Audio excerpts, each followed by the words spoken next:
అందరికీ జై శ్రీరామ్.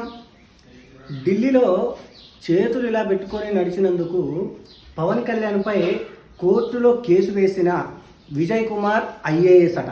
తెలుసు కదా, ఐఏఎస్ అంటే కలెక్టర్ కదా. నవ్వొచ్చిందా?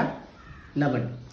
ఇప్పుడు చేతులు ఇలా పెట్టుకుండు, చేతులు జోబులో చేయి పెట్టుకుండు, లేకపోతే ఈ విధంగా కాలర్ పైకి ఎగరేసిండు, దాని మీద కేసు వేద్దాం.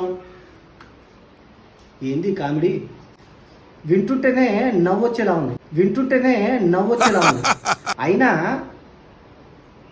పవన్ కళ్యాణ్ చేతులు ఇట్లా పెట్టుకుంటే ఏంటి, అట్లా పెట్టుకుంటే ఏంటి? జనరల్గా పవన్ కళ్యాణ్ గారు మామూలుగా ఇట్లా గోక్కుంటేనే బీభత్సమైన ఫాలోయింగ్ పెరిగింది.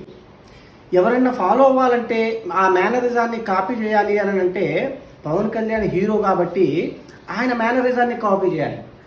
ఇంకా లేక మోదీ గారు లేకపోతే యోగి గారు, మరి రాజకీయంలో ఇదివరకు ఎదిగిన ఎన్టీఆర్ గారు మేనరిజాన్ని కాపీ కొడతారు. కానీ ఈ జగన్ అట ఇట చేతులు పెట్టుకుంటే కాపీ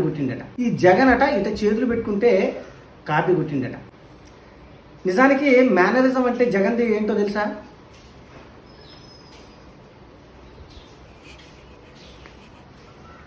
ఇగో ఇలాంటి మేనరిజం ఏదైతే ఉందో జగన్కి, అవి కాపీ కొడితే ఇగో ఈ విధంగా జగన్ మేనరిజాన్ని పవన్ కాపీ కొట్టిండని చెప్పేసి కోర్టుకి ఎక్కితే అదో సంతోషం.